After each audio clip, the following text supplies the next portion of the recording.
से लेकर के 205 तक के सेक्शंस करने हैं, 186 to 205, ठीक है, जिसमें इंपॉर्टेंट सेक्शन आते हैं 186, 188, 197, ये बड़े इंपॉर्टेंट सेक्शन है 3। 162 में दिक्कत है, अच्छा ठीक है, ठीक है। 162 तो था शायद appointment of multiple directors by single resolution, शायद यही था आई थिंक, कि एक से ज्यादा डायरेक्टर को आपको अपॉइंट करना है तो आप सिंगल रेजोल्यूशन से नहीं अपॉइंट कर सकते हो, सबके लिए अलग अलग रेजोल्यूशन लगेगा। लेकिन अगर कंपनी ने जनरल मीटिंग में बोर्ड ऑफ डायरेक्टर्स से, वो जनरल मीटिंग में शेयर होल्डर्स से पूछा कि क्या हम इतने सारे डायरेक्टर्स को एक रेजोल्यूशन से पास अपॉइंट कर सकते हैं, शेयर होल्डर्स बोलते हैं हाँ ठीक है हमें कोई आपत्ति नहीं है, तो उस केस में आप मल्टीपल डायरेक्टर्स को सिंगल रेजोल्यूशन से कर पाएंगे अपॉइंट, ठीक है। मतलब 162 के अंदर अगर आप एक से ज्यादा डायरेक्टर को अपॉइंट करना चाहते हैं एक रेजोल्यूशन से, तो आप उसके लिए आपको पहले क्या करना पड़ेगा, यूनानिमस अप्रूवल लेनी पड़ेगी, किसकी, शेयर होल्डर्स की जनरल मीटिंग में, उनसे पूछ लो फिर आप अपॉइंट कर लो, नो प्रॉब्लम। ये होता है हमारा 162। चलिए आते हैं हम 186 पे, प्लीज कॉन्सेंट्रेट थोड़ा सा, और क्वेश्चन बनता है इससे भी 186 से।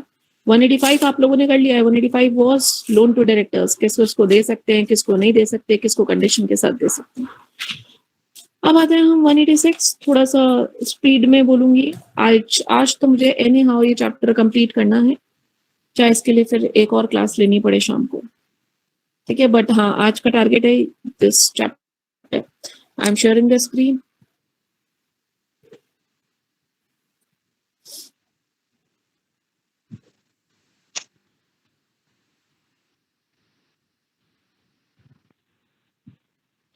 Loans and investments by company, देखिए क्या चल रहा है, कोई भी कंपनी लोन अगर लेगी या इन्वेस्टमेंट करेगी, company, if any company wants to take loan और any company wants to invest in some other company, तो उस केस में 186 लग जाएगा आप पे।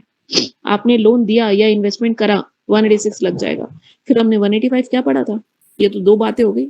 185 में बोलता है कि लोन अगर आप डायरेक्टर को देते हो, इसको देते हो, उसको देते हो, तो 185 लगता है। तो 186 क्या हो रहा है, तो दो प्रोविजन से लोन देने के, मतलब 186 भी लगता है लोन देने पे, 185 भी लगता है लोन देने में। तो स्पेसिफिक चीज, मतलब specific will prevail over general. General चीज, जनरल लोन दिया है अगर आपने, अदर देन 185 पार्टीज, 185 पार्टीज के अलावा किसी को लोन दिया है तो आपके ऊपर 186 लगना है, और अगर 185 वाली पार्टीज को लोन दिया है तो आपको 185 ही मानना है, ठीक है। मतलब 185 तो स्पेसिफिक बात करता है इस पर्सन को लोन देने की, 186 talks about the common thing, किसी को भी लोन दिया अदर देन 185, अदर देन 185 किसी को भी लोन दिया, कहीं भी इन्वेस्ट करा, तो उस केस में 186 लगेगा, ठीक है। पहले तो हमने एप्लीकेबिलिटी देख ली कि कब 186 लगाना है आपको, and it is applicable to both public and private company. तो देखो क्या बोला गया, इन्वेस्टमेंट बाय कंपनी, बोला गया है a company shall make investment through not more than 2 layers of investment companies. Exemption है, acquiring of company incorporated outside India, subsidiary company may have an investment subsidiary one for meeting have an investment subsidiary for meeting any requirements of law। देखो क्या बोला गया है कि आप investment, आपकी company, एक कंपनी है ABC limited, it can do investment in its layers of company, but 2 layers he allowed है। ये लेयर आपने याद होगी चेन रिएक्शन में पढ़ा था कि आपने एक कंपनी, आपकी एक सब्सिडरी है बी लिमिटेड, बी की सब्सिडरी है सी लिमिटेड, सी की सब्सिडरी है डी लिमिटेड, तो ए कंपनी लिमिटेड मैक्सिमम कितनों में इन्वेस्ट कर सकती है, बी में और सी में। इसके ऊपर का इन्वेस्टमेंट 186 में कवर्ड नहीं होगा। 2 layers, only 2 layers of investment companies are allowed, उससे ऊपर की इन्वेस्टमेंट कंपनीज नहीं अलाउड है आपको। एग्जाम्पशन है, लेकिन अगर आप उससे ऊपर की कोई फॉरेन कंपनी, मतलब ऐसी कंपनी जो बाहर इनकॉर्पोरेट हुई है, वो लेते हो तो वो कर सकते हो, उसमें कोई दिक्कत नहीं है।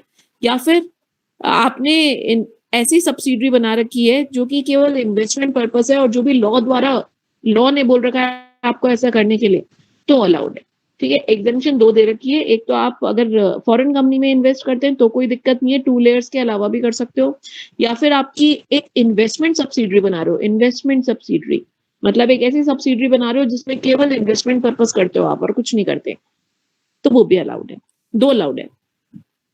अब आते हैं, ये तो कॉमन बात थी, ये आप लिखो चाहे मत लिखो, फर्स्ट पॉइंट काम का नहीं है, इट लेस इंपॉर्टेंट। सेकंड बड़ा इंपॉर्टेंट है, बहुत important, majorly important, limitation restriction on the company.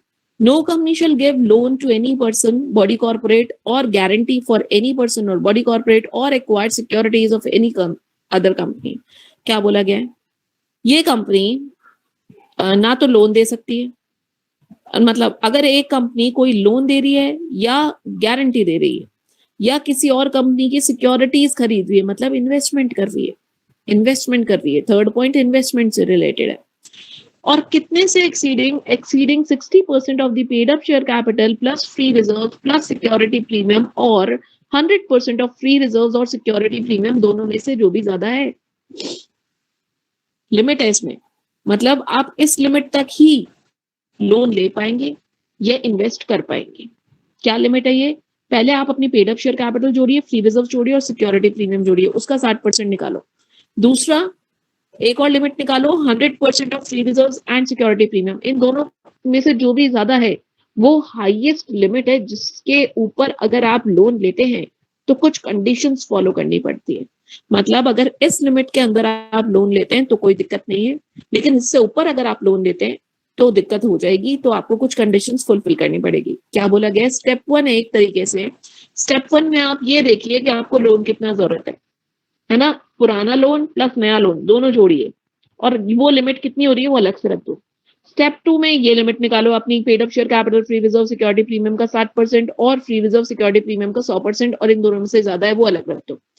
अब पहली लिमिट को सेकंड से कंपेयर करो, अगर पहली लिमिट सेकंड के अंदर अंदर आ रही है तो कोई दिक्कत नहीं, लेकिन it is the amount which you want to borrow or which you have already borrowed, दोनों मिला करके अगर इस लिमिट से ज्यादा हो जाते हैं तो फिर दिक्कत वाली बात आ जाती है। ठीक है, तो अब आते हैं हम क्या क्या।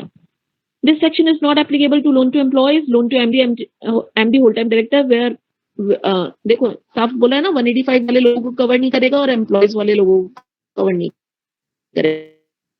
186 है तो 186 नहीं लगना, या 186, या आपने लोन दिया है director MD whole time director इनको, तो 186 नहीं लगेगी, 185 है ना उसके। ठीक है, अब आते हैं हम थर्ड पॉइंट पे, prior approval for exceeding limit. मतलब वो जो लिमिट थी पीछे जो पढ़ के आए हम, 60% of paid up share capital और 100% ऑफ फ्री रिजर्व और security premium whichever is higher, उस लिमिट से ज्यादा अगर लोन लेना है तो फिर आपको क्या क्या करना पड़ेगा, तो ये लिखा हुआ है, एसआर पास करना पड़ेगा। मतलब क्या?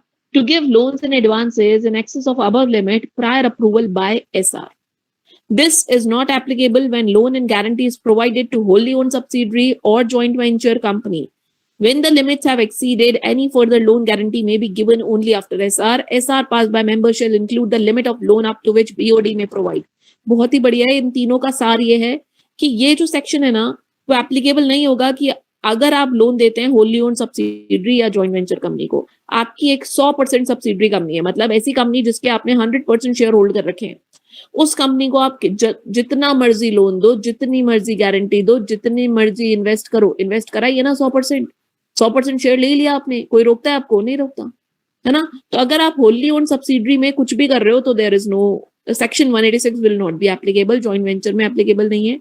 या फिर अगर आपको इस लिमिट से ज्यादा लोन देना है तो एसआर पास करके दीजिए, और एसआर जब पास करवाओगे आप जनरल मीटिंग में तो उनसे एसआर में ये भी लिखवा लेना कितना अमाउंट अलाउड है ना। इससे ऊपर आप ऑब्वियसली ये तो बोल रहे हो सारे शेयर होल्डर्स को बैठा के कि हम देखो इस लिमिट से ज्यादा लोन लेना चाहते हैं, तो शेयर होल्डर्स ये नहीं बोलेंगे हाँ हाँ ले लो, कितना लो ये भी बताएंगे कि इतना ले सकते हो, है ना। तो लिमिट जो एसआर है उसमें लिमिट मेंशन्ड होगी कि कितना लोन आप ले सकते हो एक्सेस।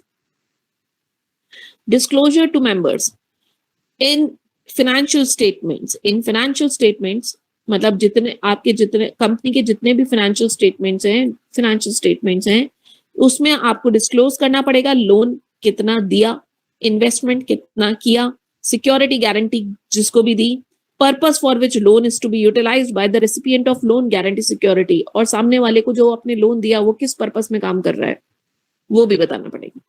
यूनानिमस रेजोल्यूशन, एक रेजोल्यूशन आ रहा है यूनानिमस, यूनानिमस रेजोल्यूशन होता है 100% अप्रूवल, 100%। तो बोला गया है for any investment to be made, loan और security to be provided, resolution is to be passed at BOD with the consent of all directors present. मतलब आपको एसआर तो सॉरी यूनानिमस रेजोल्यूशन तो हर लोन हर investment पे करना पड़ेगा आपको। जब भी कंपनी लोन देना चाहे किसी को, जब भी कंपनी कहीं इन्वेस्ट करना चाहे तो यूनानिमस अप्रूवल चाहिए होगा। सारे डायरेक्टर्स का बोला है, शेयर होल्डर्स का नहीं बोला। बोर्ड बीओडी में लिखा हुआ है, बोर्ड ऑफ डायरेक्टर्स को बैठ के सबको सब हाँ करते हैं, तब जाकर के you will be able to invest in some other company, you will be able to give loan to some other person. Prior approval of PFI भी लेनी पड़ेगी, पब्लिक फाइनेंशियल इंस्टीट्यूशंस की प्रायर अप्रूवल लेनी पड़ेगी अगर उनका लोन पेंडिंग है तो। मतलब पीएफआई की अप्रूवल कब लोगे? जब उनका यार आपने उनका पैसा चुकाया नहीं और लोगों में लोन बांट रहे हो आप, आपके पास इतना पैसा है कि कंपनी इन्वेस्ट कर रही है कहीं, तो ये दोनों काम तभी हो सकते हैं जब आपने पीएफआई का पैसा टाइम से चुका दिया हो। There should be no default in repayment of deposits of PFI, public financial institutions. और अगर आप लोन लेते हैं, ऐसा कोई भी लोन लेते हैं और इनका ड्यू पेंडिंग है, तो आपको इनकी अप्रूवल भी लेनी पड़ेगी। However, this prior approval shall not be required if limits under section 186 are not exceeded. Company has not defaulted. देखो आपने अगर वो 60% ऑफ दिस और 100% ऑफ फ्री रिजर्व्स उस लिमिट के अंदर लोन लिया है एंड डिफॉल्ट भी नहीं करा, मतलब डिफॉल्ट करा है तो लेना ही पड़ेगा, चाहे 0 रुपीज का, मतलब चाहे 1 रुपए का भी लोन ले रहे हो। अगर आपने पीएफआई के पेमेंट में डिफॉल्ट करा है तो you have to take the approval of PFI for giving loan to any person of any amount। लेकिन अगर आपने within the limit loan लिया है एंड इनका डिफॉल्ट भी नहीं करा तो you do not have to take any approval of PFI। फिर आते हैं, rate of interest of loan should not be given at a rate more than the yield on government security. जितनी government securities की rate है उससे ज्यादा का rate of interest आप नहीं दे सकते। This section is not applicable to a company where central government, state government holds 26% of the voting power। ये सेक्शन, ये रेट ऑफ इंटरेस्ट का सेक्शन नहीं लगेगा अगर आपकी कंपनी सेंट्रल गवर्नमेंट और स्टेट गवर्नमेंट ने शेयर होल्ड कर रखे 26% या उससे ज्यादा।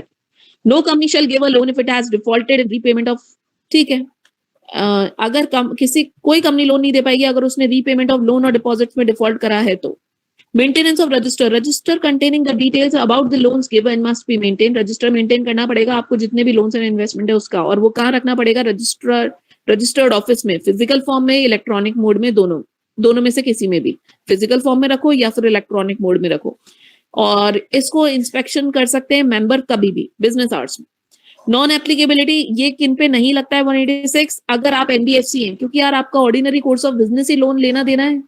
एनबीएफसी है, बैंकिंग कंपनी है, इंश्योरेंस कंपनी है, हाउसिंग फाइनेंस कंपनी है, इनका काम ही क्या है? लोन देना लेना, इन्वेस्टमेंट करना नहीं करना। तो इनको क्यों लगेगा ये सेक्शन? मतलब ये तो आए दिन एक दिन में 5 बार भी लोन दे देते हैं किसी को, तो ये बैठ करके यूनानिमस रेजोल्यूशन ही पास करते रहेंगे क्या? एसआर ही पास करते रहेंगे क्या? नहीं, तो इनके लिए एग्जेम्पशन है। 10th point बोल रहा है restriction on inter-corporate loans and deposits. Company registered under section 12 of SEBI Act shall not take inter-corporate loans and deposits in excess of the prescribed limit. एक सेक्शन 12 में, अंडर सेक्शन 12 ऑफ सेबी, आप सेबी में पढ़ लोगे ये बात, अभी इसका रिलेशन यहाँ लिख दिया क्योंकि वहां पर काम आएगी ये बात, तो आप सेबी में अच्छे से पढ़ना। ये होते हैं अपने 9 पॉइंट्स इंटर कॉर्पोरेट लोन्स के। तो आपको जो याद, इंटर कॉर्पोरेट लोन सेक्शन 186 आते ही आप लिमिट याद कर लेना। वो लिमिट क्या थी कि लोन जितना ऑलरेडी बोरोड है and propose to be borrowed है वो should not exceed 60% of paid up share capital, free reserves and security premium, और 100% ऑफ फ्री रिजर्व्स और security premium whichever is higher. इन दोनों के हायर से ज्यादा लोन नहीं ले सकते। लेना है तो एसआर पास करवाओ, स्पेशल रेजोल्यूशन पास होगा, एंड हर लोन पे यूनानिमस रेजोल्यूशन और बीओडी तो होना ही है। बोर्ड ऑफ डायरेक्टर्स को यूनानिमसली डिसाइड करना पड़ेगा कि लोन देना है या नहीं देना है, एक भी जना मना नहीं करना चाहिए। इसके अलावा पीएफआईज की भी अप्रूवल लेनी पड़ेगी अगर आपने उनका कोई डिफॉल्ट करा है तो। देखो क्या बोला गया है, पीएफआईज की अप्रूवल कब कब लेना कंपलसरी है? जब आपने लिमिट से ज्यादा लोन लेना है, चाहे डिफॉल्ट कराओ नहीं कराओ, आपको लेनी पड़ेगी। अगर लिमिट के अंदर भी लेनी पड़ेगी जब आपने डिफॉल्ट कर रखा। बोला गया है डिफॉल्ट पीएफआईज की अप्रूवल कब लेंगे? जब लिमिट के अंदर लोन ले रहे हैं लेकिन डिफॉल्ट है तो आपको पीएफआई की अप्रूवल लेनी पड़ेगी। लिमिट के ऊपर जाते ही तो पीएफआई की अप्रूवल लेनी ही पड़ेगी, चाहे डिफॉल्ट करा हो चाहे नहीं करा हो, लेना पड़ेगा। इसके बाद इन लोन्स गारंटी सिक्योरिटी का रजिस्टर मेंटेन होगा जो आरओ पे रखा जाएगा और उसको कोई भी इंस्पेक्ट कर सकता है। फिजिकल फॉर्म में रखो चाहे इलेक्ट्रॉनिक फॉर्म में रखो। रेट ऑफ इंटरेस्ट लोन्स वगैरह की गवर्नमेंट यील्ड की रेट से ज्यादा नहीं होनी चाहिए। ये सेक्शंस किस पे नहीं लगते हैं? Banking companies, housing finance companies, insurance companies, ऐसी एनबीएफसीज, ऐसी कंपनी जिनका प्रिंसिपल बिजनेस ही ये लोन का लेना देना और ये सब है, तो उन पे नहीं लगता है। That's it. बताइए यहाँ पे भाई, आपको ये क्लियर हुआ क्या? तो फिर मैं आगे बढ़ूं।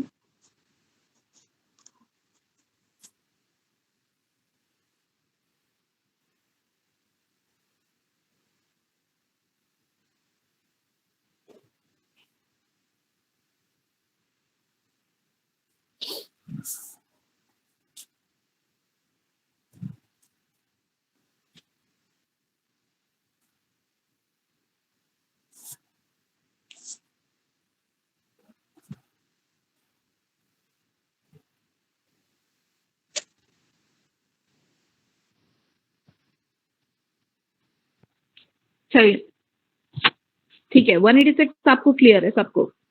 तो अब हम आते हैं 187 पे। ठीक है, 187 is investment of company to be held in its own name.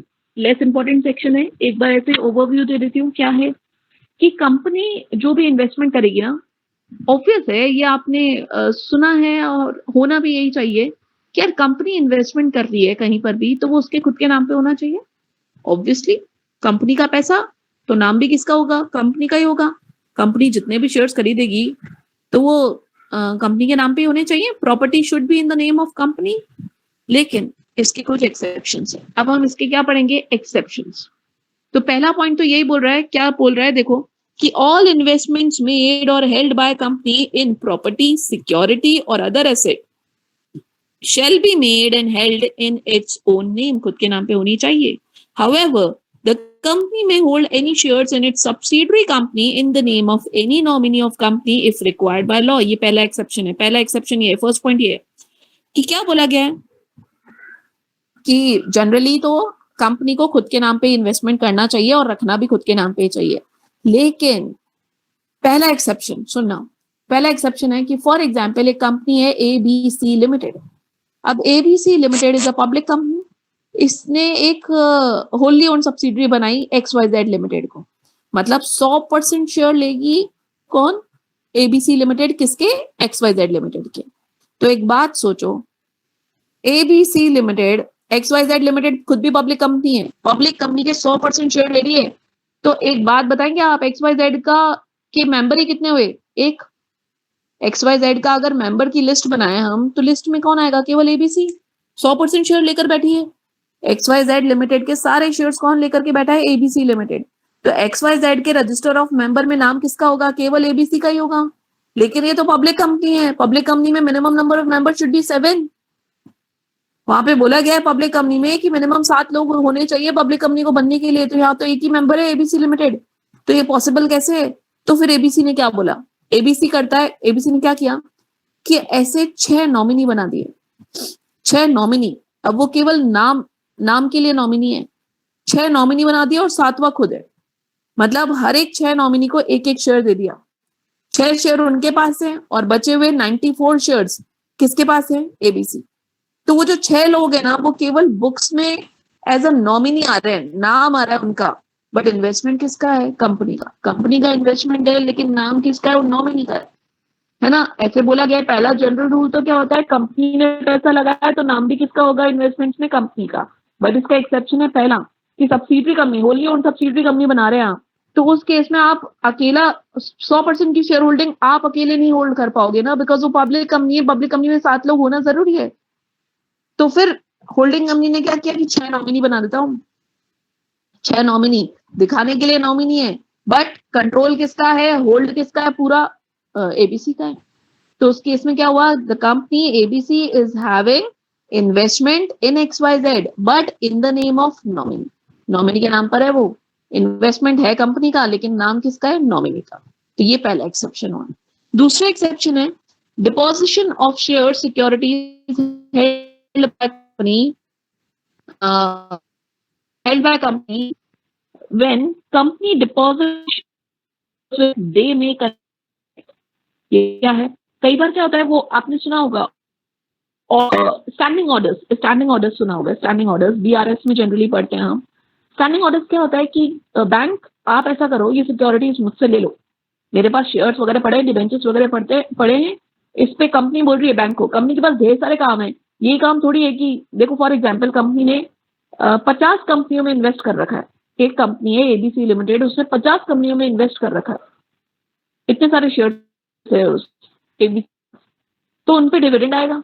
अब यार इतना टाइम नहीं है कंपनी के डायरेक्टर्स के पास कि डिविडेंड का रिकॉर्ड रखें, तो उसने क्या किया, बैंक को अथॉरिटी दे दी कि बैंक ये पकड़ो शेयर्स है हमारे नाम पे, कस्टडी किसके पास है, बैंक के पास, बैंक को आपने कस्टडी दे दी है कि बैंक ऐसा कीजिए, ये शेयर्स पकड़िए और इस पे जितने भी इंटरेस्ट इनकम, डिविडेंड इनकम जो भी आ रहा है वो आपको मैं कलेक्ट कर इन the name of company, company के नाम पे आप कलेक्ट करिए। है किसका इन्वेस्टमेंट, कंपनी का, लेकिन अभी किसकी कस्टडी में है, बैंक की, तो अलाउड है क्या, अलाउड है ना। वैसे क्या बोला जाता है कि कंपनी के खुद के इन्वेस्टमेंट खुद के नाम पे होने चाहिए, खुद ही होल्ड करना चाहिए, लेकिन इस केस में अलाउड है कि जब हम बैंक को दे देते हैं कि भाई तू रख ले, इस पे इनकम कलेक्ट करने की अथॉरिटी तेरी है, तो फिर ठीक है।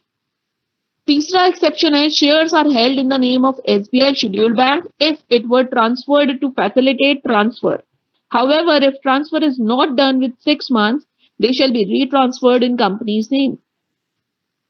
क्या होता था कि जनरली जब कंपनी अपने शेयर्स बेचती थी, कंपनी अपने शेयर्स बेचना चाह रही है, तो ये बेचने का झंझट भी कंपनी खुद नहीं करना चाहती, तो उसने एक बैंक अपॉइंट कर दिया, उसका नाम होता है शेयर ट्रांसफर एजेंट, उसको बोला जाता है share transfer agent. As a bank, एक बैंक को अपॉइंट करा as a share transfer agent, वो हमारी कंपनी के बिहाफ पे शेयर्स बेचेगा जिसको भी उसको बेचने हैं।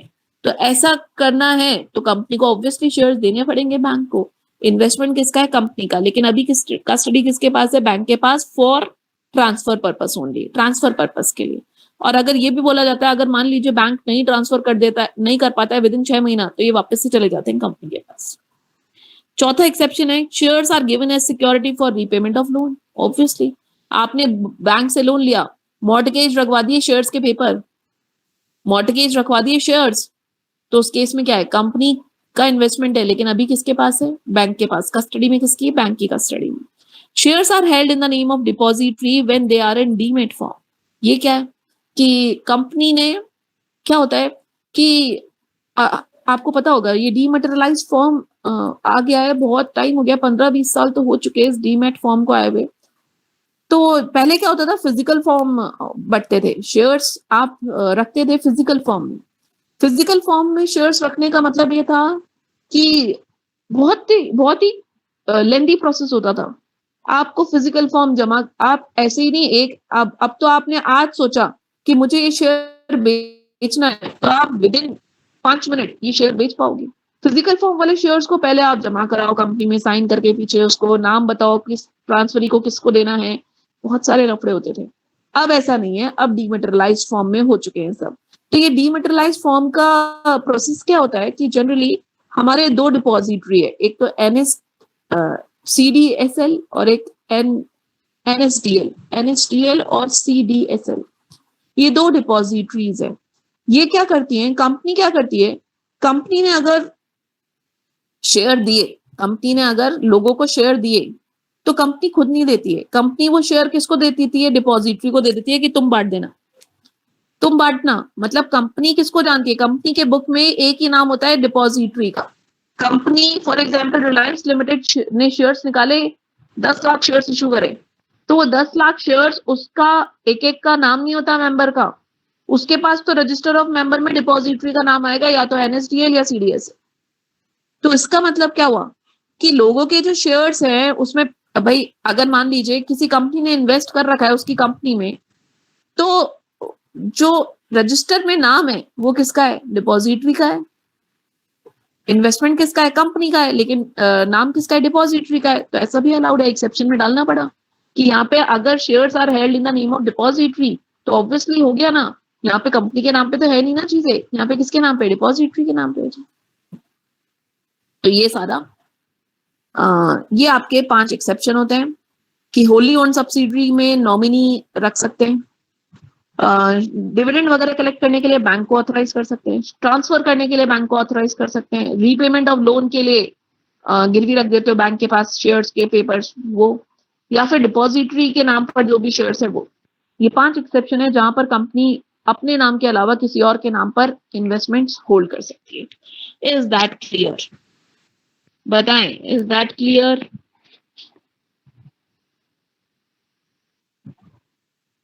Is that clear? ठीक है सृष्टि। ये एक बहुत ही बड़ा मतलब फेस टू फेस क्लासेस का मजा ही अलग होता है, बहुत बड़ा बैरियर है ऑनलाइन, इसलिए बार बार पूछना पड़ता है कि यार क्लियर हो गया नहीं हुआ।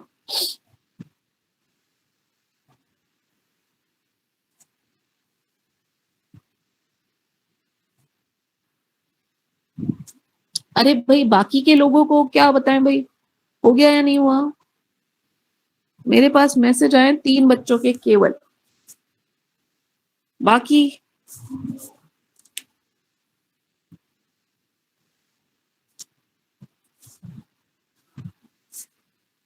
ठीक है।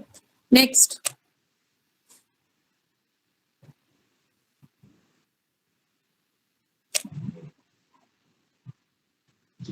अब आ रहे हैं हम बड़े इंपॉर्टेंट सेक्शन पे, 188 रिलेटेड पार्टी ट्रांजैक्शन। बहुत ही भारी, भारी क्या मतलब 185 से भारी तो नहीं है, पर हाँ इंपॉर्टेंट है। 188 का जिक्र 164 में भी था। 164 डिस्क्वालिफिकेशन ऑफ डायरेक्टर में भी 188 का नाम आया था, पता है आपको? कि अगर किसी ने आरपीटीज रिलेटेड पार्टी ट्रांजैक्शंस करे प्रोविजंस को तोड़ के, तो 164 डिस्क्वालिफिकेशन अराइज हो जाती है, डायरेक्टर डिस्क्वालिफाइड हो जाता है 5 सालों के लिए। ऐसा 164 में हमने पढ़ा था, तो अब ये कनेक्शन है वहां से। अच्छा, और 164 हो गया तो 167 तो होना ही है, वैकेशन तो होगा ही, क्योंकि 167 की पहली कंडीशन है 164 में डिस्क्वालिफिकेशन।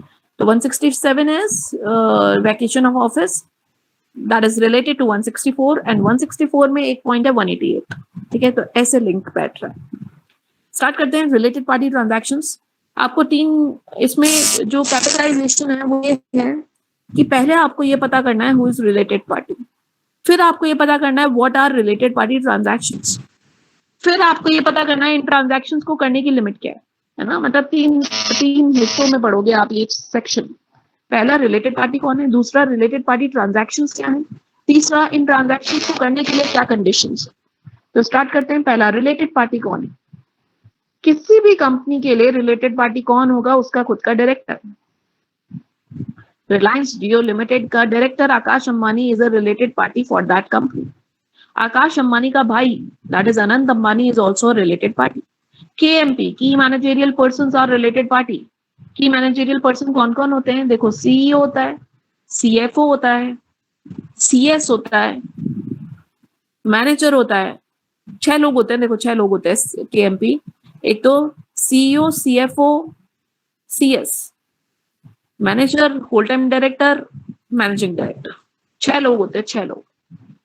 देखो 3 तो सी है, CEO, CFO, CS.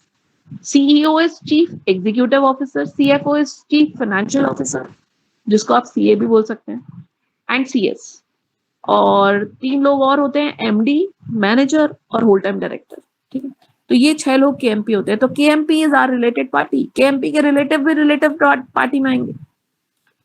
Firm where director, manager, relative is a partner, ऐसी फर्म जहां पर आकाश अंबानी जी या फिर मैनेजर, केएमपी में से केवल मैनेजर लिया, आकाश अंबानी या उस कंपनी का मैनेजर या फिर इनके रिलेटिव पार्टनर है, या तो आकाश अंबानी जी पार्टनर है, या उनका रिलेटिव अनंत अंबानी पार्टनर है, या फिर मैनेजर, इस कंपनी का जो भी मैनेजर है, फॉर एग्जाम्पल मिस्टर एक्स, वो पार्टनर है, या फिर मैनेजर का रिलेटिव पार्टनर है, तो वो फर्म भी रिलेटेड पार्टी।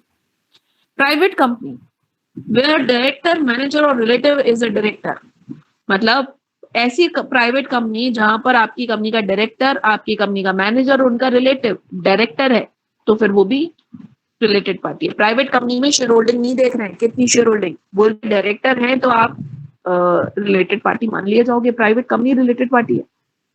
पब्लिक कंपनी जहां पर इन लोगों ने, डायरेक्टर, मैनेजर या उसके रिलेटिव ने मिलकर के 2% से ज्यादा होल्ड कर रखे हैं voting powers, paid up share capital का 2% से ज्यादा होल्ड कर रखा है, तो वो पब्लिक कंपनी भी क्या हो चुकी है, related party. Body corporate whose BOD is controlled by director और मैनेजर, एक ऐसी बॉडी कॉर्पोरेट जिसके बोर्ड ऑफ डायरेक्टर्स हमारे इशारों पे नाचते हैं, मतलब आपकी कंपनी के इशारों पे काम करते हैं, तो वो बॉडी कॉर्पोरेट भी क्या हो गई, रिलेटेड पार्टी।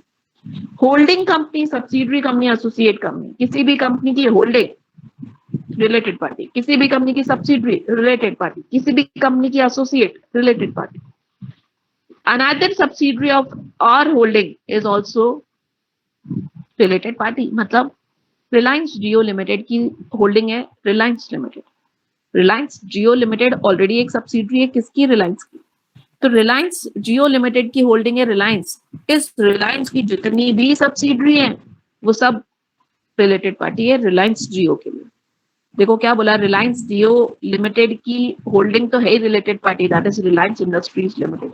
अब रिलायंस इंडस्ट्रीज लिमिटेड की जितनी भी सब्सिडरी है, 92 सब्सिडरी, रिलायंस इंडस्ट्रीज की 92 सब्सिडरीज, वो सारी क्या है, रिलेटेड पार्टी रिलायंस जियो के लिए। ये लास्ट पॉइंट बोल रहा था, another subsidiary of our holding company. तो ये कितने लोग हो गए, 1 2 3 4 5 6 7 8, 8 लोग। ये 8 लोग कौन है आपके, रिलेटेड पार्टी। इन 8 लोगों के साथ ये 6 ट्रांजैक्शन जो नीचे दिए गए 6 ट्रांजैक्शन अगर आप करते हैं तो वो रिलेटेड पार्टी ट्रांजैक्शन कहलाते हैं। इन 8 लोगों के साथ ये 6 ट्रांजैक्शन, तो हम ट्रांजैक्शन पढ़ते हैं। अब ट्रांजैक्शन क्या क्या है, अगर आप इन रिलेटेड पार्टीज के साथ सेल परचेज ऑफ गुड्स करते हैं, sale and purchase of goods, goods का खरीदना बेचना रिलेटेड पार्टी ट्रांजैक्शन है, या फिर प्रॉपर्टी का खरीदना बेचना रिलेटेड पार्टी ट्रांजैक्शन है, प्रॉपर्टी को लीज पे देना रिलेटेड पार्टी ट्रांजैक्शन है, availing and rendering services, services लेना या देना रिलेटेड पार्टी ट्रांजैक्शन है, underwriting of shares and securities, underwriters के एग्रीमेंट करना इन कंपनियों के साथ रिलेटेड पार्टी ट्रांजैक्शन है, appointment of agent for dealing in goods and property, इनको एजेंट अपॉइंट कर रखा है, ये लोग आपको प्रॉपर्टी खरीदवाती हैं और एज एन एजेंट काम करती हैं, related party transaction. Related parties appointment in any office और place of profit in company, subsidiary, associate company. ये क्या है यार, ये है कि ना आपने इन ऊपर वाली पार्टीज का अपॉइंटमेंट कर दिया है ओपीपी पे, ऑफिस और प्लेस ऑफ प्रॉफिट पे। एक ओपीपी एक प्रोविजन आएगा आगे। व्हाट इज ओपीपी, ओपीपी समझना आप क्या बात है। ओपीपी ऑफिस और प्लेस ऑफ प्रॉफिट क्या होता है कि मान लीजिए एक डायरेक्टर है, for example Reliance Jio limited का डायरेक्टर है आकाश अंबानी। अब आकाश अंबानी को क्या मिलता है रिलायंस जियो लिमिटेड से, मैनेजेरियल रेम्यूनरेशन, रेम्यूनरेशन मिलेगा। Obviously he is holding the position of managing director, तो वो क्या करेगा, डायरेक्टर है वो, मैनेजिंग डायरेक्टर है, तो उसको मैनेजेरियल रेम्यूनरेशन मिलता है। अगर मैनेजेरियल रेम्यूनरेशन के अलावा वो 1 रुपए भी किसी और पोस्ट से, उस कंपनी की किसी और पोस्ट से रिसीव करता है तो वो ओपीपी माना जाता है।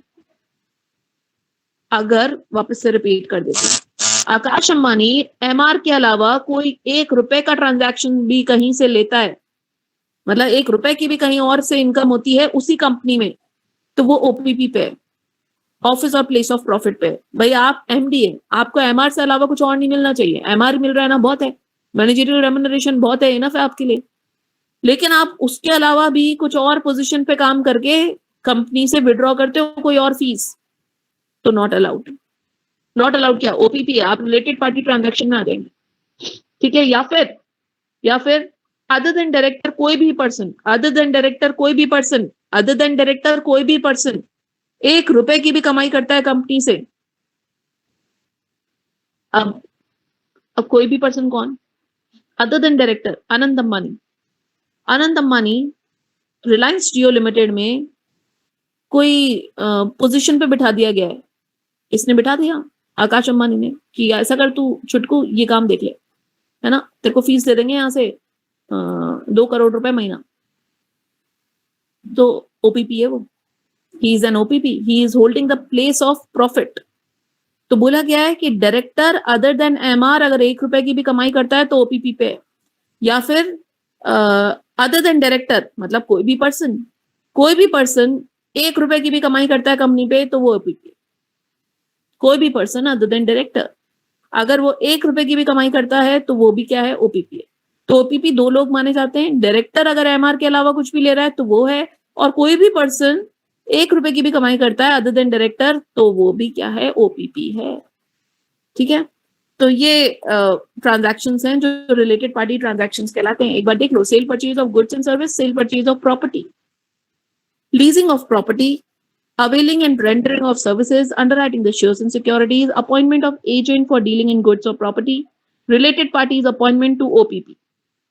OPP कहां पर, कंपनी में, सब्सिडरी में, एसोसिएट में, कहीं पर भी आपने बिठाया है उसको तो रिलेटेड पार्टी ट्रांजैक्शन हो।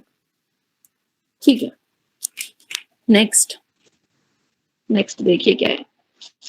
A company shall not enter into a transaction as mentioned below except with the prior approval of company by resolution. OR पास करना पड़ेगा आपको। ये जो ट्रांजैक्शन है, ये जो मतलब नीचे दी गई लिमिट के अंदर अगर आप ट्रांजैक्शन करते हैं, नीचे दी गई लिमिट के अंदर अगर आप ट्रांजैक्शन करते हैं तो आपको प्रायर अप्रूवल लेना पड़ेगा शेयर होल्डर्स से जनरल मीटिंग में। ठीक है, क्या क्या लिमिट है? अगर आप डीलिंग इन गुड्स डायरेक्टली और थ्रू एजेंट, है ना, अगर आप गुड्स, वही बोला गया ना, सेल और परचेज ऑफ गुड्स, तो वो गुड्स खरीद रहे हैं, बेच रहे हैं इन पार्टी के साथ थ्रू एजेंट या डायरेक्टली, और कितने से ज्यादा, more than equals to 10% of turnover और 100 crore whichever is lower.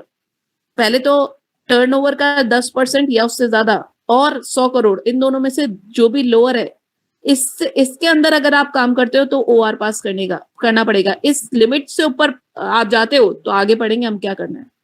या फिर डीलिंग इन प्रॉपर्टी और through an agent more than 10% of net worth और 100 crore whichever is lower. Leasing of property 10% of net worth or 10% of turnover or 100 crore whichever is lower. Availing rendering services directly indirectly 10% of turnover or 50 crore whichever is lower. Appointment in any office or place of profit, monthly remuneration greater than 2.5 lakh. Underwriting the securities commission greater than 1% of net worth. वही 6 transaction ये पीछे वाले, उनकी limit दे दी, बस उन 6 transaction की limit डाल दी कि सेल परचेज इतने से ज्यादा, सेल डीलिंग इन प्रॉपर्टी इतना, ये सारा लिमिट्स के अंदर डाल दिया। तो अगर इस लिमिट्स के अंदर काम करते हो तो ओआर, और अगर इस लिमिट से ऊपर जाते हो तो एसआर। मतलब वो जो रिलेटेड पार्टी, कंपनी ने अपनी रिलेटेड पार्टीज के साथ ये 6 ट्रांजैक्शंस करे विद इन दिस लिमिट तो ऑर्डिनरी रेजोल्यूशन लगेगा, है ना। मतलब अनंत अंबानी को अपॉइंट कर रहे हैं हम, रिलायंस जियो लिमिटेड अनंत अंबानी को अपॉइंट कर रही है किसी सुपरवाइजरी पोजीशन पे और रेम्यूनरेशन दे रही है मंथली 2.5 लाख, ओआर पास करके कर सकते हो। ऑर्डिनरी रेजोल्यूशन पास करवा लो, जनरल मीटिंग में बिठा सकते हो। लेकिन अगर 2.5 लाख से ज्यादा रेम्यूनरेशन देना है, 2 करोड़ देना है, आनंद अंबानी की बहुत खर्चे हैं उसके, तो 2 करोड़ का रेम्यूनरेशन दे रहे हैं आप, तो एसआर पास करना पड़ेगा, स्पेशल रेजोल्यूशन पास करवाना पड़ेगा शेयर होल्डर्स से जनरल मीटिंग। ये लिखा हुआ है देखो, if the above limits are exceeded the transaction must be approved by company by passing resolution। अरे एक मिनट,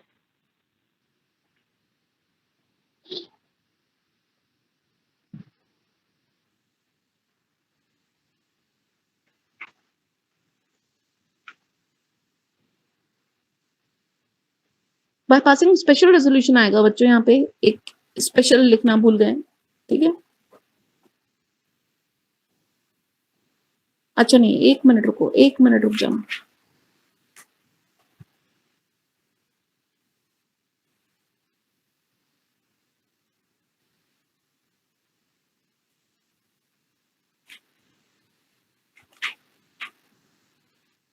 अच्छा एक बात सुनिए,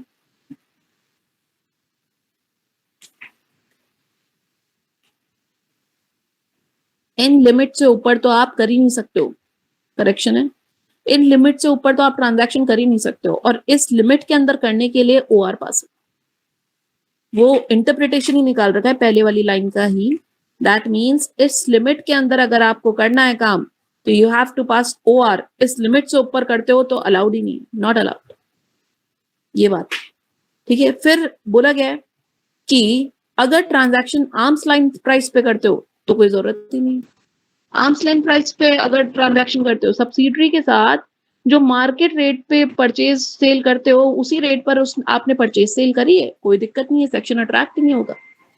related member can not vote to approve any contract और अरेंजमेंट। अच्छा, एक और बात ध्यान रखिए कि फॉर एग्जाम्पल आपका मतलब आपको ओआर पास करवाना है ना, बोला इसमें कि अगर इस लिमिट के अंदर अंदर काम करते हो तो ऑर्डिनरी रेजोल्यूशन पास करवाना पड़ता है। लेकिन उस ऑर्डिनरी रेजोल्यूशन पास करवाते टाइम वो जो शेयर होल्डर था वो रिलेटेड मेंबर है, उसके साथ ही आपका ट्रांजैक्शन हो रहा है, वो रिलेटेड पार्टी में आ रहा था और वो शेयर होल्डर भी है, तो वो बैठेगा तो सही ना मीटिंग में, लेकिन वो वोट नहीं कर सकता। बोला गया है you can attend the meeting but you can not vote if you are a related member. लेकिन but if more than 90% or equal to 90% of the member relative in a company, then this provision is not applicable. मतलब आपने wholly owned subsidiary के साथ contract करा है ना, wholly owned subsidiary आपकी subsidiary है, अब उसमें सारे लोग आपके ही बैठे हुए हैं, सारे रिलेटिव्स बैठे हुए हैं आपके। wholly owned subsidiary एक प्राइवेट कंपनी है और उसके अंदर सारे लोग, सारे मेंबर्स आपके रिश्तेदार हैं। तो अगर बोला जाता है अगर 90% से ज्यादा लोग आपके रिलेटिव है तो कौन सा एसआर कौन सा ओआर, सब हाँ कहेंगे। तो बोला गया ये सेक्शन लगेगा ही। ऑब्वियसली क्या करेंगे इस सेक्शन को लगा के, जब 90% से ज्यादा लोग ही आपके रिलेटिव है तो फिर क्या एसआर की बात ही नहीं होगी, ओआर की बात ही नहीं होगी। एसआर है भी नहीं बच्चों, ओआर ही है, हर केस में ओआर ही है, एसआर है भी नहीं आरपीटी में। तो बोला गया अगर 90% से ज्यादा या equal to 90% member are relative तो this section is not applicable. वो फिर बोला गया if any director is interested then he shall not present during the discussion on subject matter. मतलब अगर मेंबर इंटरेस्टेड होता है ना, मेंबर समझते हो शेयर होल्डर इंटरेस्टेड है तो वो मीटिंग शेयर होल्डर्स की मीटिंग में प्रेजेंट तो होगा बट वोट नहीं करेगा। लेकिन अगर डायरेक्टर इंटरेस्टेड है तो फिर वो बैठेगा भी नहीं, वो डिस्कशन में भी नहीं बैठता। मना करा हुआ है याद हो आपको 184 में, disclosure of interest by director, he can not participate in the meeting. एक IFSC public company, IFSC private company में ऐसा होता था कि डिस्क्लोजर देकर के बैठ जाओ, लेकिन अदर देन आईएफएससी कंपनीज आप नहीं बैठ सकते हैं। You can not participate in such meeting where you are interested. फिर बोला गया है requirement to pass resolution not necessary when transactions are done between holding company and wholly owned subsidiary company and whose accounts are going to be consolidated. wholly owned subsidiary के साथ मर्जी जितने contract करो, this section's provisions will not be applicable. If consent of BOD or resolution is not passed, then related party transaction shall be voidable. अच्छा ठीक है, अगर आपने कंसेंट नहीं ली थी, कंसेंट ही नहीं ली शेयर होल्डर्स की या बोर्ड ऑफ डायरेक्टर्स की, तो उस केस में ये जितने भी कॉन्ट्रैक्ट्स करें वो वॉइडेबल होंगे। वॉइडेबल समझते हैं, वैलिड भी कर सकते हैं शेयर होल्डर्स, वॉइड भी कर सकते हैं बोर्ड ऑफ डायरेक्टर्स, वैलिड भी कर सकते हैं, वॉइड भी कर सकते हैं। It will depend on the board of directors and share holders. Post approval can be taken. पता है पोस्ट अप्रूवल क्या है? What is post approval? कि जरूरी नहीं है कि ट्रांजैक्शन करने से पहले अप्रूवल लो, अगर आप ट्रांजैक्शन करने के बाद भी अप्रूवल लेते हो और शेयर होल्डर्स हाँ कर देते हैं तो कोई दिक्कत। आपने ट्रांजैक्शन कर लिया और बाद में शेयर होल्डर्स के सामने रखा, देखो कि हमने इस पार्टी के साथ ये ट्रांजैक्शन करा एंड इट इज और रिलेटेड पार्टी, तो वो अलाउ कर सकते हैं, नो प्रॉब्लम। पोस्ट अप्रूवल ले सकते हैं, बताना जरूरी है। That is all about 188। Revision के तौर पे अगर हम करें तो पहले रिलेटेड पार्टी देखें, रिलेटेड पार्टी के ट्रांजैक्शन देखें, ये लिमिट देखें। उसके बाद लिमिट के लिए बोला गया है ओआर पास करना पड़ता है। ओआर पास कब नहीं करना पड़ेगा? जब आर्म्स लेंथ प्राइस पे हो रहा है, मतलब मार्केट रेट पे ही हो रहा है, जैसा थर्ड पार्टी के साथ करते हो वैसा इनके साथ किया है। या फिर अगर आप उस कंपनी के साथ कर रहे हैं जहां पे 90% से ज्यादा या 90% लोग आपके मेंबर ही है तो ये सेक्शन नहीं लगेगा। रिलेटेड मेंबर अटेंड तो कर सकता है मीटिंग को बट वोट नहीं करेगा। इंटरेस्टेड डायरेक्टर पार्टिसिपेट भी नहीं करेगा, अटेंड भी नहीं करेगा और वोट भी नहीं करेगा। रेजोल्यूशन अगर आप होली ओन सब्सिडरी के साथ ट्रांजैक्शंस करते हो तो नो प्रॉब्लम, करो जितनी मर्जी करो। पोस्ट अप्रूवल भी ले सकते हैं आप। That's it. बताएं एक बार यहां पर कंफर्मेशन दीजिए। अरे वाह,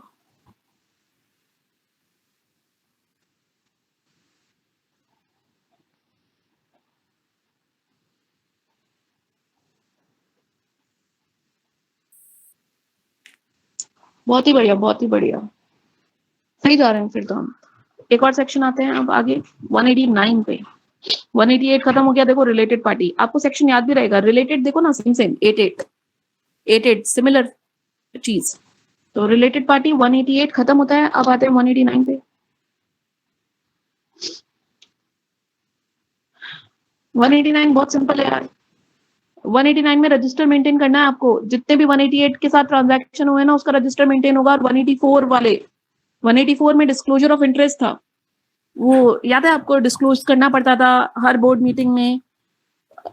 हर एक डायरेक्टर को बोर्ड मीटिंग अटेंड करते टाइम अपना इंटरेस्ट डिस्क्लोज करना पड़ता था, या साल की फर्स्ट बोर्ड मीटिंग में, या फिर हर चेंज आने पे नेक्स्ट बोर्ड मीटिंग में। तो वो जो इंटरेस्ट का डिस्क्लोजर है, उसका रजिस्टर और 188 पार्टीज का रजिस्टर, ये मेंटेन करना पड़ेगा 189 में।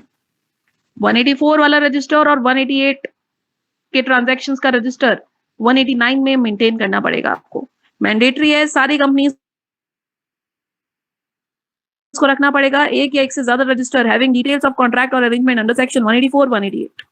Register must be signed by all the directors who are present at the meeting.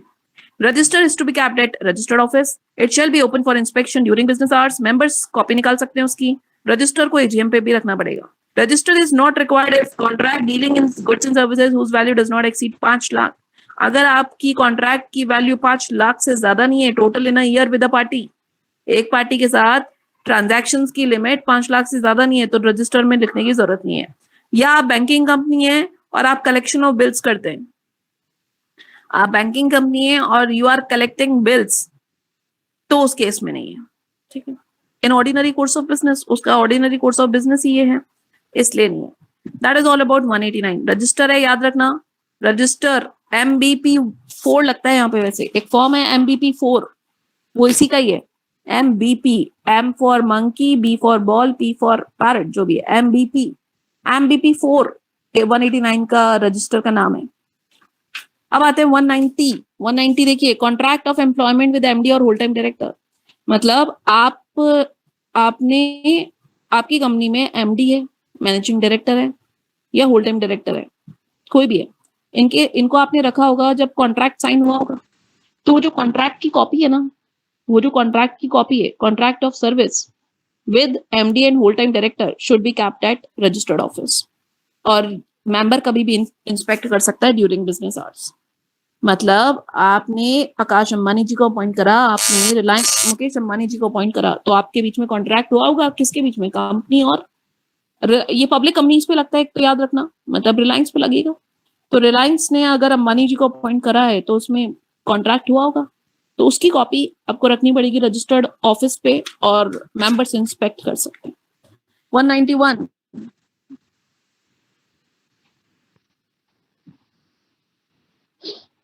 Payment to director for loss of office in connection with transfer non cash transactions. ठीक है, तो क्या बोला गया, देखिए, payment to director for loss of office etcetera in connection with transfer of undertaking property और shares. ये क्या है देखना। फॉर एग्जाम्पल, आप रिलायंस इंडस्ट्रीज लिमिटेड की एक सब्सिडरी है।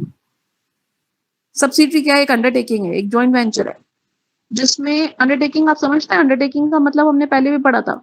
अंडरटेकिंग का मतलब होता है कि कंपनी का 20% क्या इनकम, कंपनी की टोटल इनकम का 20% की इनकम उस अंडरटेकिंग से जनरेट हो रही है। उस पर्टिकुलर और सब्सिडरी कंपनी या एसोसिएट या जॉइंट वेंचर या जो भी है, अगर आपको 20% अपनी टोटल इनकम का 20% इनकम एक पर्टिकुलर अंडरटेकिंग से रिसीव होता है, तो उसको बोलते हैं अंडरटेकिंग। ठीक है, तो आप क्या बेच रहे हैं? अंडरटेकिंग बेच रहे हैं, पूरी की पूरी अंडरटेकिंग ट्रांसफर कर रहे हैं, या part of the undertaking transfer कर रहे हैं, या ऐसी प्रॉपर्टी ट्रांसफर कर रहे हो जो आपको 20% तक की इनकम डिराइव करके देती है। तो उस ट्रांसफर करने पर जिस भी डायरेक्टर को लॉस ऑफ ऑफिस हुआ है, उसको आपको कॉम्पनसेशन देना है। मतलब क्या? फॉर एग्जाम्पल, एक कंपनी है Reliance limited, Reliance industries limited, Reliance industries limited ने की एक सब्सिडरी है ना, उस सब्सिडरी को ही उसने सोल्ड आउट कर दिया। उस सब्सिडरी को उसने, होली ओन्ड सब्सिडरी है और उसको 20% की इनकम डिराइव करके देती है वो, लेकिन रिलायंस इंडस्ट्रीज ने उस सब्सिडरी को बेच दिया। तो वो जो सब्सिडरी में जितने भी डायरेक्टर्स हैं, जिसने भी खरीदा उस सब्सिडरी को, वो खरीदने वाली कंपनी बोलती है मुझे ये डायरेक्टर्स नहीं चाहिए, इनकॉम्पिटेंट लग रहे हैं, मुझे ये डायरेक्टर्स चाहिए नहीं, आप रखो इन डायरेक्टर्स को, मुझे तो ये सब्सिडरी चाहिए, वो मैंने ले ली, लेकिन मुझे डायरेक्टर्स नहीं चाहिए। तो उन डायरेक्टर्स का क्या हो गया, लॉस ऑफ ऑफिस हो गया। क्या उनकी कोई गलती थी? उनकी कोई गलती नहीं है। सामने वाला इनकॉम्पिटेंट समझ रहा है तो क्या करे? तो उस केस में वो जो लॉस ऑफ ऑफिस हुआ, उस केस में कंपनी को रेम्यूनरेशन कॉम्पनसेशन देना पड़ता है। ये सेक्शन 191 की थीम है कि अगर लॉस ऑफ ऑफिस होता है due to sale of undertaking या प्रॉपर्टी या शेयर्स, तो इस केस में जो भी लॉस ऑफ ऑफिस हुआ है डायरेक्टर को उसको कॉम्पनसेशन दिया जाएगा। यही 191 बात कर रहा है। तो एक बार रीड आउट कर लेते हैं सेक्शन, देखिए। This section is applicable to all companies in case of कब ट्रांसफर ऑफ होल और part of undertaking property of the company, या फिर transfer of person, transfer of any person, transfer to any person whole और any of the shares on becoming subsidiary of another company etcetera. है ना, आपने shares बेच दिए हैं किसी और के, शेयर होल्डर के शेयर आपने किसी और को बेच दिए, शेयर होल्डर्स के शेयर आपने किसी और को बेच दिए, तो लॉस तो हुआ है किसको, शेयर होल्डर्स को।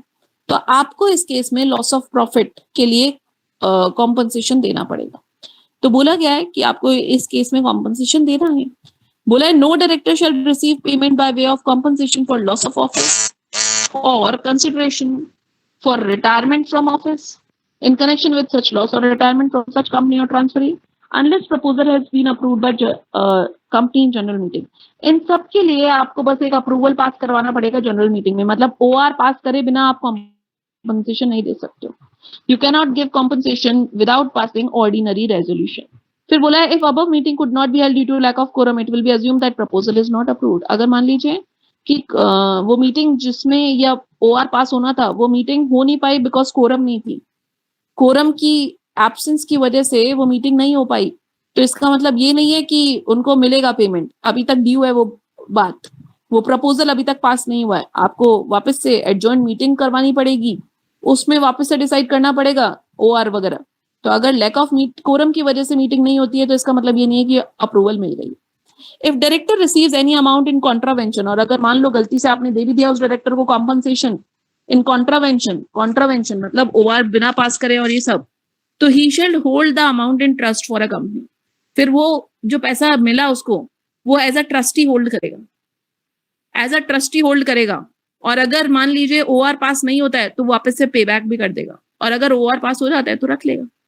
मतलब वो जो पैसा गलती से दे दिया है अंडर दिस सेक्शन, वो पैसा उससे वापस ले लिया जाएगा अगर OR बाद में पास नहीं होता है, और अगर OR पास हो जाता है तो फिर रख लेगा वो, मतलब एज अ ट्रस्टी होल्ड करके रखेगा during the time. No payment should be made, ये बड़ा इजी है, ये आप खुद देखेंगे कि इनको लॉस ऑफ ऑफिस का पैसा नहीं मिलेगा अगर ये डिफॉल्ट करते हैं तो। फिर आते हैं 192 restrictions of non cash transactions involving directors.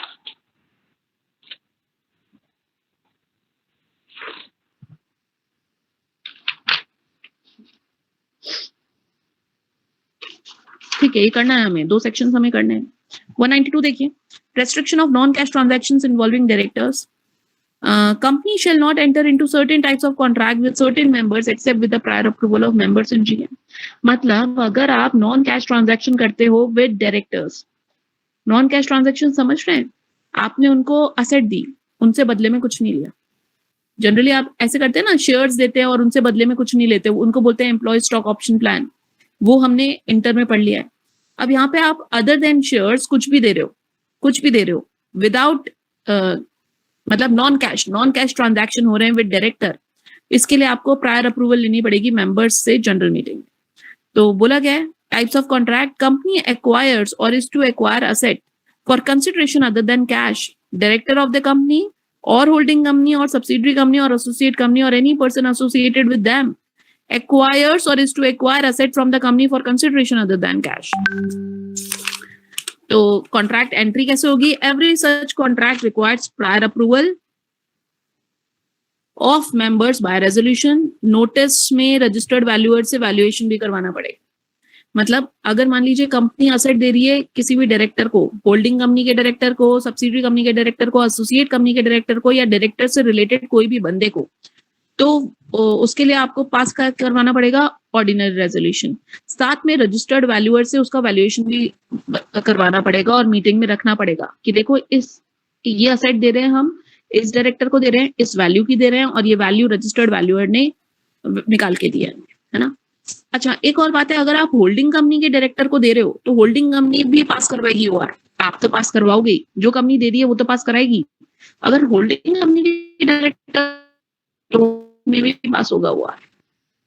Contravention avoidable है। 193 देखिए, contracts by OPC with sole member who is also director. OPC 1% company कैसे कॉन्ट्रैक्ट करे यार? वहां पे मेंबर्स की मीटिंग कैसे होगी अगर एक ही डायरेक्टर है तो? अकेला अपने आप से बातें करेगा क्या? मतलब कैसे पता लगेगा कि कॉन्ट्रैक्ट पास हो गया, ओआर पास हो गया, बोर्ड मीटिंग हो गई? ये सब बातें कैसे पता लगेगी? तो बोला गया है कि इस ऐसी ओपीसी को रिटर्न करना, हर हर कॉन्ट्रैक्ट राइटिंग में, लिखित में लिख लें। और अगर नहीं लिख लिए, if it is not in writing, the terms of contract shall be recorded in memorandum. तो आप जितना भी, मतलब क्या बोला गया है कि डायरेक्टर के साथ जितने भी कॉन्ट्रैक्ट हुए हैं आप राइटिंग में करो। अगर राइटिंग में नहीं करते हो तो मेमोरेंडम में टर्म्स ऑफ कॉन्ट्रैक्ट डिस्कस कर लो। मेमोरेंडम ऑफ एसोसिएशन होता है ओपीसी का, उसमें आप सारी बातें लिख लो जो भी डायरेक्टर के साथ कॉन्ट्रैक्ट हो रहे हैं। और in the minutes of first board meeting of the board of the company held next after entering into the contract। अब आपने जब कॉन्ट्रैक्ट कर लिया डायरेक्टर के साथ, उसके बाद जो बोर्ड मीटिंग होगी उसके मिनट्स में नोट डाउन कर लो। याद है आपको इसके मिनट्स कैसे मेंटेन होते? इसकी बोर्ड मीटिंग कब होती थी? कि इसकी बोर्ड मीटिंग मान ली जाती थी कि जब ये मिनट्स में हेडिंग डाल देता था कि आज हमारी बोर्ड मीटिंग है और हमने ये रेजोल्यूशन पास करे इस कंपनी के लिए, तो मान लिया जाता था वही बोर्ड मीटिंग है। अकेला मेंबर है ना, क्या करेगा? तो यही बोला गया है कि अगर इसको ट्रांजैक्शन, इस कंपनी को ट्रांजैक्शन करना है अपने डायरेक्टर के साथ तो कैसे करे? तो बोला गया है कि या तो लिखित में कर लो, और अगर आप लिखित में नहीं करते हो तो मेमोरेंडम में सारी टर्म्स एंड कंडीशन मेंशन कर दो जो भी पहले एंट्री के टाइम पे थी, या फिर कॉन्ट्रैक्ट करने के बाद जो मीटिंग हो रही है उसके मिनट्स में डाल दो। और इसकी कॉपी आरओसी को दे दो with in 15 days। That's it.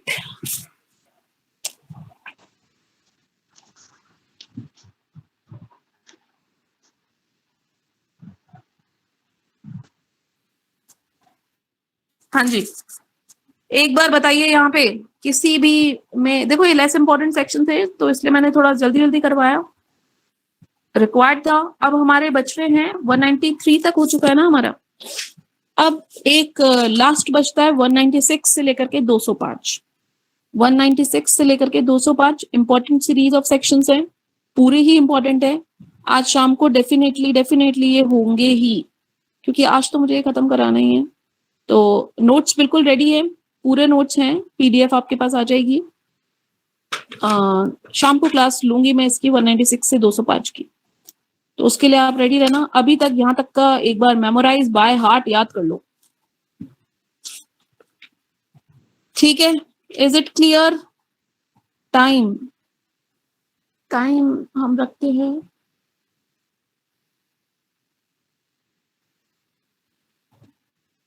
Time 6:30 to 7:30।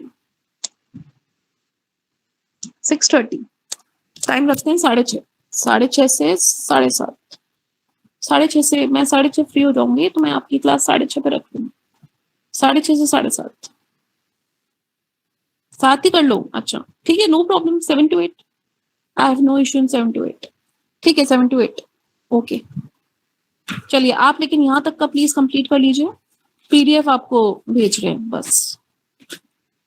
चलिए ठीक है, मिलते हैं फिर 7 बजे।